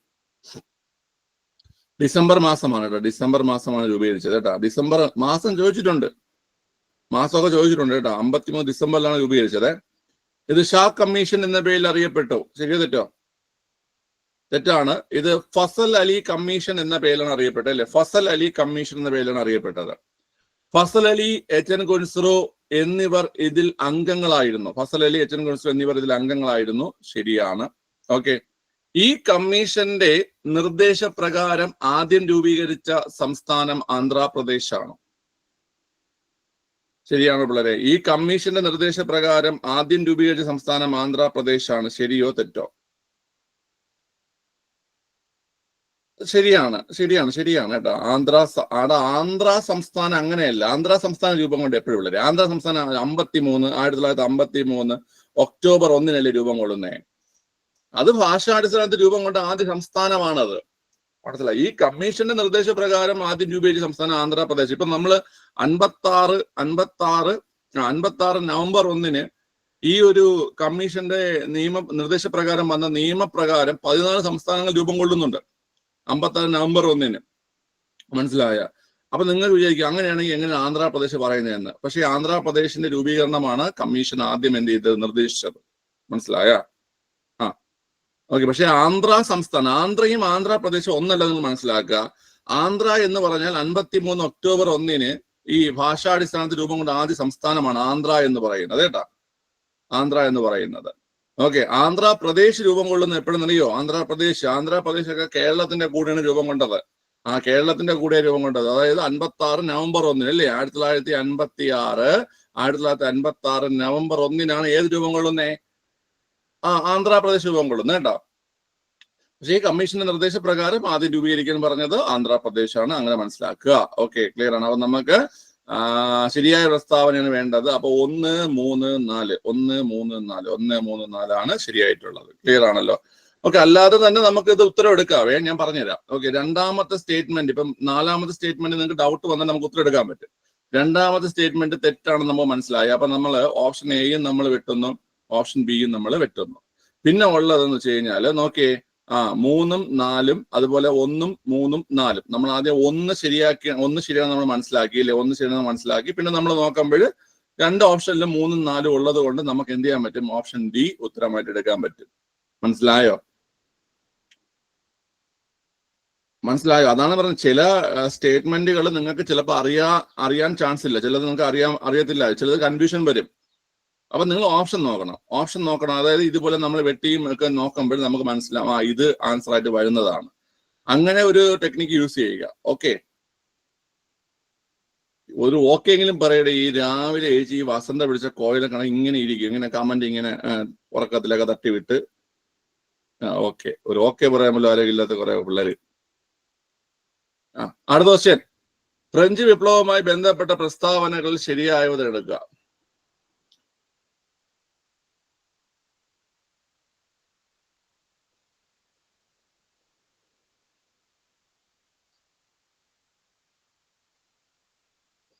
നമുക്കറിയാം സ്വാതന്ത്ര്യം, സമത്വം, സാഹോദര്യം എന്ന ആശയം ലോകത്തിൽ നൽകിയത് ഫ്രഞ്ച് വിപ്ലവമാണ് അല്ലേ? സ്വാതന്ത്ര്യം, സമത്വം, സാഹോദര്യം എന്ന ആശയം ലോകത്തിൽ നൽകിയത് ഫ്രഞ്ച് വിപ്ലവമാണ്. ഓക്കെ. സാമൂഹ്യ നീതി, സാമ്പത്തിക നീതി, രാഷ്ട്രീയ നീതി എന്നീ ആശയങ്ങൾ ലോകത്തിൽ നൽകിയത് ഏതാണ്? സാമൂഹിക നീതി, സാമ്പത്തിക നീതി, രാഷ്ട്രീയ നീതി എന്നീ ആശയങ്ങൾ ലോകത്തിന് നൽകിയത് അത് ഏതാ? റഷ്യൻ വിപ്ലവമാണ് അല്ലേ? ഓക്കെ. അപ്പൊ അത് ഫ്രഞ്ച് വിപ്ലവവുമായി ബന്ധപ്പെട്ടതാണ്. എനിക്ക് ശേഷം പ്രളയം എന്ന് പറഞ്ഞാൽ നമ്മൾ പറഞ്ഞു ലൂയി 15, അതും ഫ്രഞ്ച് വിപ്ലവവുമാണ്. അപ്പം ആൻസർ ആയിട്ട് വരുന്നത് 1, 3 അല്ലേ? 1, 3 ആൻസർ ആയിട്ട് വരുന്നത്. ഓക്കെ. അടുത്ത, ഐക്യ കേരളം തമ്പുരാൻ എന്നറിയപ്പെടുന്നത് ആരെയാണ്? ഐക്യ കേരളം തമ്പുരാൻ അപ്പോൾ ഐക്യ കേരളം തമ്പുരാൻ എന്നറിയപ്പെടുന്നത് മഹാരാജ കേരളവർമ്മയാണ്. മഹാരാജ കേരളവർമ്മയാണ് ഐക്യ കേരളം തമ്പുരാൻ എന്നറിയപ്പെടുന്നത്. മഹാരാജ കേരളവർമ്മയാണ് കേട്ടോ. ഓക്കെ. അടുത്ത ക്വസ്റ്റ്യൻ പറഞ്ഞേ. ഇന്ത്യയിലെ സാമൂഹ്യ പരിഷ്കർത്താവായിരുന്ന ദയാനന്ദ സരസ്വതിയെ കുറിച്ച് കുറിച്ചുള്ള പ്രസ്താവനകൾ ശരിയല്ലാത്തവ എടുക്കുക.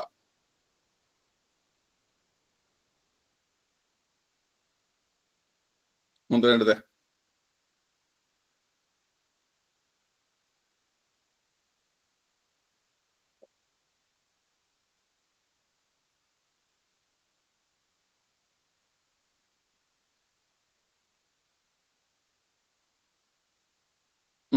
നോക്കാം. ആര്യ സമാജം നമുക്ക് ശരിയല്ലാത്തവയാണ് വേണ്ടത് അല്ലേ? അവിടെ പേന വേണം. ശരിയല്ലാത്തവയാണ് വേണ്ടത്. ആര്യ സമാജം സ്ഥാപിച്ചു, അത് ശരിയാണ്. ഓക്കെ. ബ്രഹ്മസമാജം സ്ഥാപിച്ചു, അത് തെറ്റാണ്. ശുദ്ധി പ്രസ്ഥാനം സ്ഥാപിച്ചു, അത് ശരിയാണ്. അടുത്ത് 1875 ബോംബെയിൽ ജനിച്ചു, അത് തെറ്റാണ്. 2ഉം 4ഉമായിരുന്നു ആൻസർ ആയിട്ട് വരേണ്ടിയിരുന്നത്. സോ 2ഉം 4ഉം എന്നൊരു ഓപ്ഷൻ ഇല്ലാത്തത് കൊണ്ട് ഈ ക്വസ്റ്റ്യൻ PSC എന്ത് ചെയ്തു? ഡിലീറ്റ് ചെയ്തു. ഇത് ഡിലീറ്റഡ് ക്വസ്റ്റ്യൻ ആണ്, ക്യാൻസൽ ചെയ്ത ക്വസ്റ്റ്യൻ ആണ്. ഓക്കെ. മഹാത്മാഗാന്ധിയുമായി ബന്ധപ്പെട്ട സംഭവങ്ങൾ ശരിയായത് എടുക്കുക.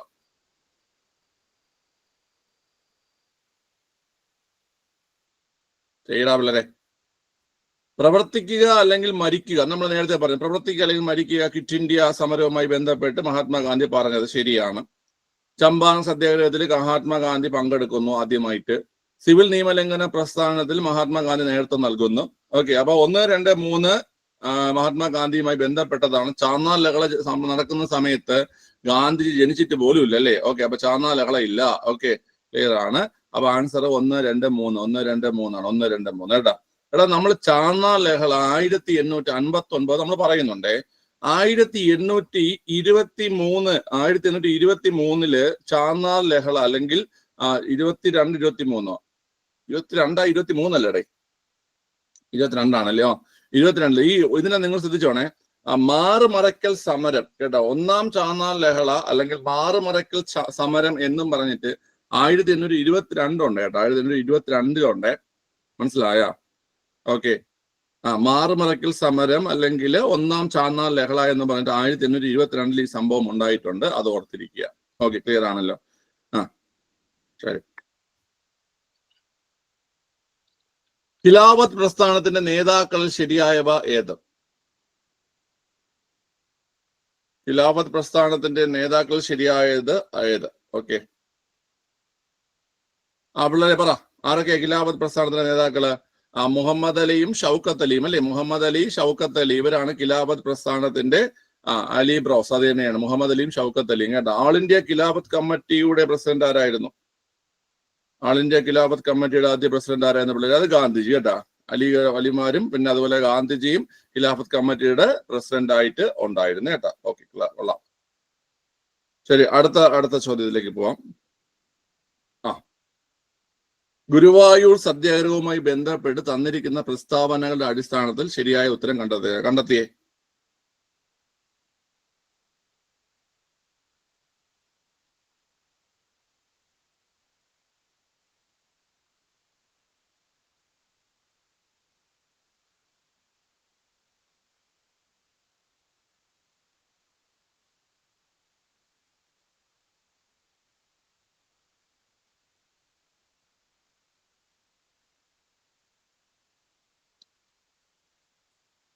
എല്ലാവർക്കും ഒന്ന് തെറ്റുന്നെങ്ങനെ തോന്നുന്നത് നോക്കാം. മന്നത്ത് പത്മനാഭൻ അധ്യക്ഷനും കേളപ്പൻ സെക്രട്ടറിയുമായി ഒരു സത്യാഗ്രഹ കമ്മിറ്റി രൂപീകരിച്ചു. ശരിയോ തെറ്റോ?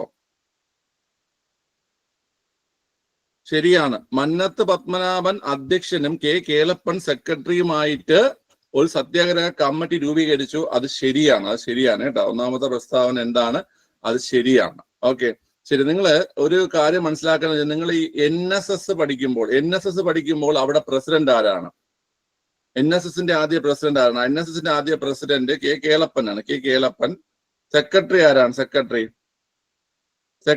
മന്നത്ത് പത്മനാഭനാണ്. ഓക്കെ. ഗുരുവായൂർ സത്യാഗ്രഹത്തിലേക്ക് എത്തുന്ന സമയത്ത് നേരെ തിരിയും. ഗുരുവായൂർ സത്യാഗ്രഹത്തില് ആരാണ് പിള്ളേരെ?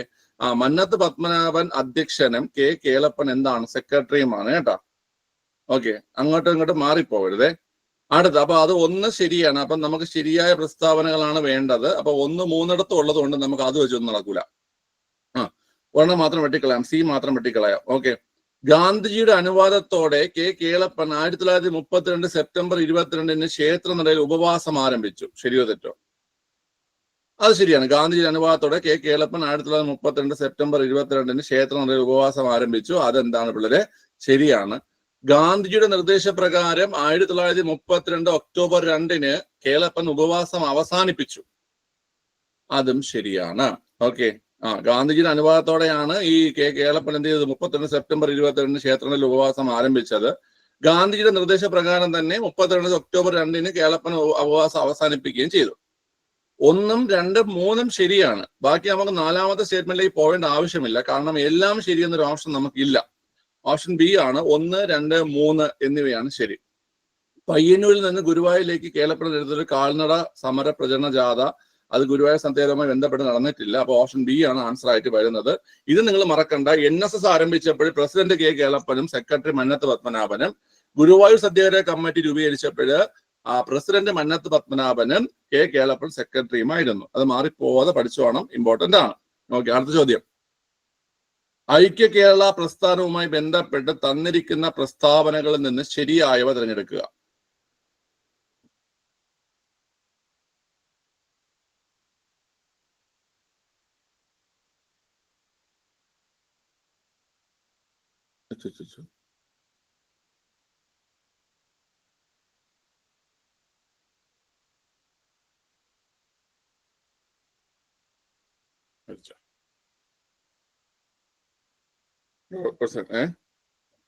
ഓഫായതല്ല, മറ്റേ എന്തോ സംഭവിച്ചു. ഓക്കെ,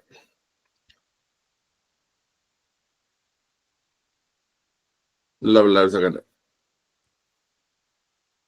കമന്റ് ചെയ്തോ. ഐക്യ കേരള പ്രസ്ഥാനവുമായി ബന്ധപ്പെട്ട് തന്നിരിക്കുന്ന പ്രസ്താവനയിൽ നിന്ന് ശരിയായ തിരഞ്ഞെടുക്കുക എന്നതാണ്. പിള്ളേരെ, 1947 തൃശ്ശൂരിൽ വെച്ച് കെ കേളപ്പന്റെ അധ്യക്ഷതയിൽ ഐക്യ കേരള സമ്മേളനം നടന്നു. ശരിയാണോ? ശരിയാണ്. 1 ശരിയാണ്. 1949 ജൂലൈ 1 നടന്ന തിരുക്കൊച്ചി സംയോജനം ഐക്യ കേരളത്തിന്റെ ആദ്യ പടിയായി കണക്കാക്കപ്പെട്ടു. ശരിയല്ലേടേ?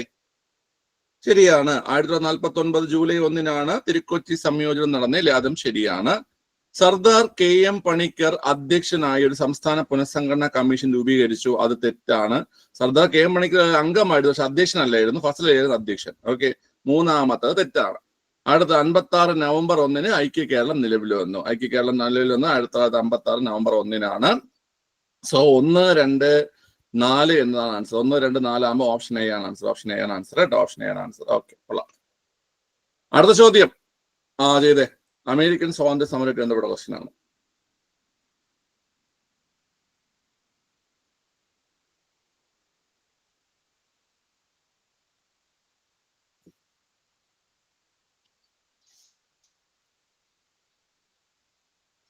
ജയ്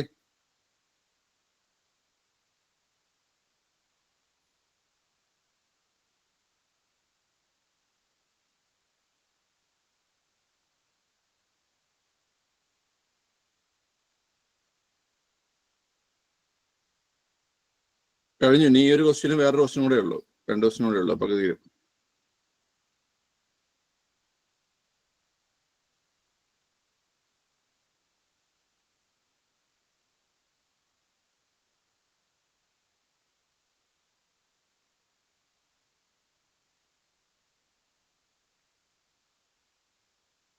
നോക്കടാ, ഇത് അത്യാവശ്യം നല്ലൊരു വലിയ ക്വസ്റ്റ്യൻ ആണ്.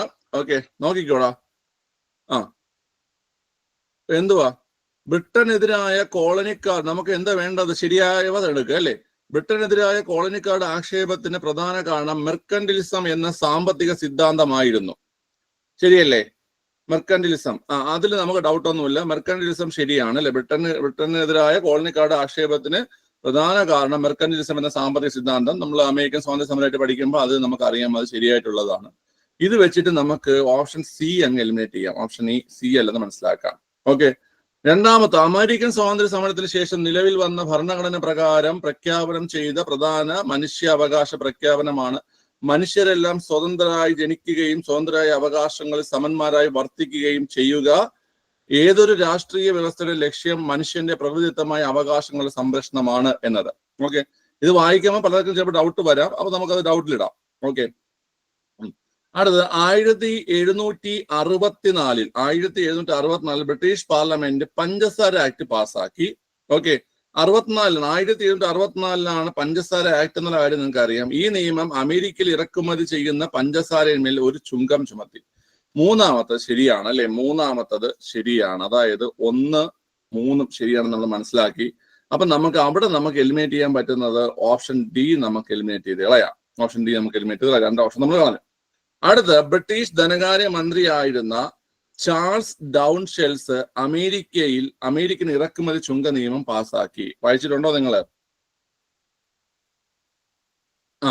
അതും ശരിയാണ്. ഓക്കെ, അതും ശരിയാണ്. അപ്പം നമുക്ക് അതിൽ നിന്ന് നമുക്ക് എന്താ 1, 3, 4 ആൻസർ നമുക്ക് മനസ്സിലാക്കാം.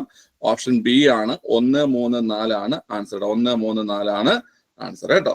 ഓക്കെ, അടുത്ത ചോദ്യം. അഡോൾഫ് ഹിറ്റ്ലറുമായി ബന്ധപ്പെട്ട് തന്നിരിക്കുന്ന പ്രസ്താവനകൾ ശരിയായവ തിരഞ്ഞെടുക്കുക. തീർന്നു. ഈ 2 ക്വസ്റ്റ്യനും കൂടെ ഉള്ളൂ. ശരി, ഹിറ്റ്ലറുമായി ബന്ധപ്പെട്ട കാര്യങ്ങളാണ്. ഈസി ക്വസ്റ്റ്യൻ ആണ്. സീരിയസ്ലി ഈസി ക്വസ്റ്റ്യൻ ആണ്.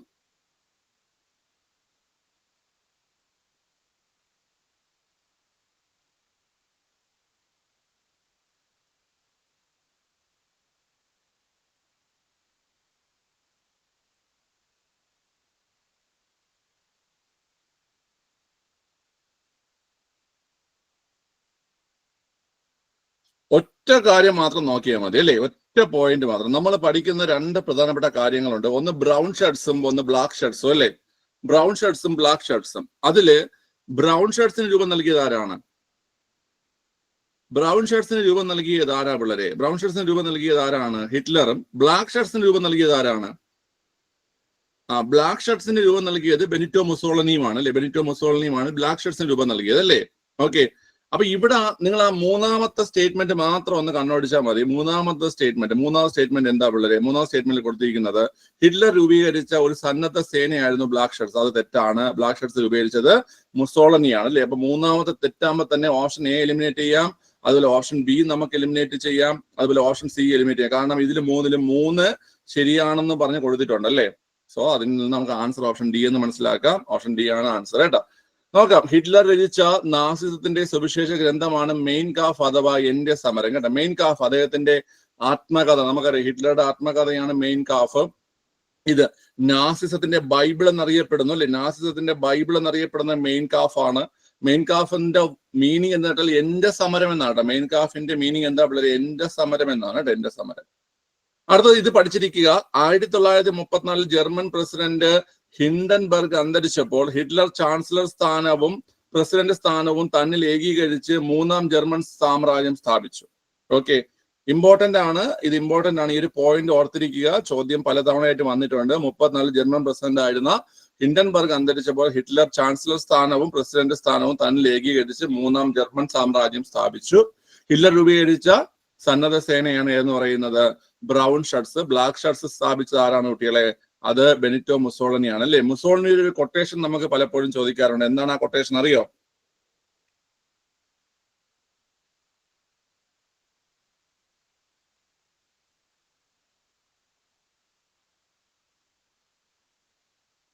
എന്താണ്? സ്ത്രീക്ക് മാതൃത്വം പോലെയാണ് പുരുഷന്. സ്ത്രീക്ക് മാതൃത്വം പോലെയാണ് പുരുഷൻ എന്ത്? പുരുഷന് യുദ്ധം. അതായത് സ്ത്രീക്ക് മാതൃത്വം എത്രത്തോളം ഇമ്പോർട്ടന്റ് ആണോ അത്രത്തോളമാണ് പുരുഷന് യുദ്ധം ഇമ്പോർട്ടന്റ് എന്ന് പറഞ്ഞത് ആരാണ്? ഇങ്ങനെയാണ് കേട്ടോ. ഈ ബെനിറ്റോ മുസോളിനിയാണ്. അങ്ങനെയാണ് എന്ത് സ്ഥാപിച്ചത് പിള്ളേരെ? ഈ പറയുന്ന ബ്ലാക്ക് ഷർട്ട്സ് സ്ഥാപിച്ചത്. ഓക്കെ, അടുത്ത് ഹിറ്റ്ലർ ചാരവൃത്തിക്ക് വേണ്ടി വിദഗ്ധ പരിശീലനം കൊടുത്തവരായിരുന്നു ഐലറ്റ് ഗാർഡ്സ്. സർ അത് നെപ്പോളിയന്റെ കോട്ടല്ലേ സർ? ഏതാണ്?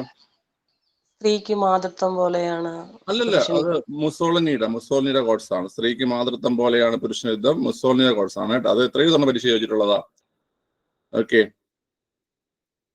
ശരി. ഈ പറഞ്ഞ ഹിറ്റ്ലർ ചാരവൃത്തിക്ക് വേണ്ടി വിദഗ്ധ പരിശീലനം കൊടുത്തവരായിരുന്നു ഐലറ്റ് ഗാർഡ്സ്. ശരിയാണോ?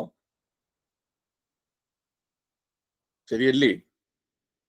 നിങ്ങൾ ആലോചിക്കുന്ന ഗെസ്റ്റപ്പോ എന്താണെന്ന് അറിയോ? ഗെസ്റ്റപ്പോ നിങ്ങളുടെ മനസ്സിൽ പലരുടെ മനസ്സിൽ ഇപ്പൊ ഗെസ്റ്റപ്പോ വന്ന് കാണാം. ഗെസ്റ്റപ്പോ എന്താ? ഗെസ്റ്റപ്പോ എന്ന് പറഞ്ഞു കഴിഞ്ഞാൽ ഇങ്ങയുടെ രഹസ്യ പോലീസാണ് കേട്ടാ. ഇങ്ങയുടെ രഹസ്യ പോലീസാണ് ഗെസ്റ്റപ്പോ എന്ന് പറയുന്നത് കേട്ടാ. രഹസ്യ പോലീസാണ് ഗെസ്റ്റപ്പോ എന്ന് പറയുന്നത്. അതായത് ഹിറ്റ്ലറുടെ രഹസ്യ പോലീസിന്റെ പേരാണ് ഗെസ്റ്റപ്പോ. എനിക്കറിയാം ഈ ഒരു പോയിന്റ് വായിക്കുമ്പോൾ ഹിറ്റ്ലർ ചാരവൃത്തിക്ക് വേണ്ടി വിദഗ്ധ പരിശീലനം കൊടുത്തവരായിരുന്നു ഐലറ്റ് ഗാർഡ് എന്ന് കേൾക്കുന്ന സമയത്ത് നമുക്ക് ഡൗട്ട് വരും. അത് ഗെസ്റ്റപ്പോ ഇല്ല, ഗെസ്റ്റപ്പോ ഒന്നും രഹസ്യ പോലീസാണ് കേട്ടോ.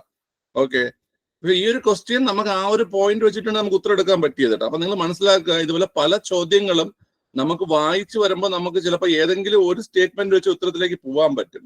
മനസ്സിലായില്ലേ? അത് PSC ചിലപ്പോൾ അല്ലെങ്കിൽ ക്വസ്റ്റ്യൻ ചെയ്യുന്ന ആൾക്കാർ ബോധപൂർവം ചെയ്യുന്നത് കൂടിയാണ് അത്. മനസ്സിലായോ? നമ്മളിപ്പോ മുഴുവൻ കാര്യങ്ങളും വായിച്ച് ചിലപ്പോൾ നമുക്ക് ഉത്തരം എഴുതാൻ പറ്റാത്ത സാഹചര്യങ്ങളിൽ ചിലപ്പോൾ ഒരു പോയിന്റിൽ നമുക്ക് ഉത്തരം എടുക്കാൻ പറ്റും കേട്ടോ. ശരി, അടുത്ത ലാസ്റ്റ് ക്വസ്റ്റ്യൻ ചെയ്ത് ഗാന്ധിജിയുടെ ആദ്യകാല സമരങ്ങളുടെ കൂട്ടത്തിൽ ശരിയായവ കണ്ടെത്തുക. ഗാന്ധിജിയുടെ ആദ്യകാല സമരങ്ങളിൽ ബർദോളി ഉണ്ടാടാ? ഗാന്ധിജി ആദ്യകാല സമരത്തിൽ വരുമോ ബർദോളി?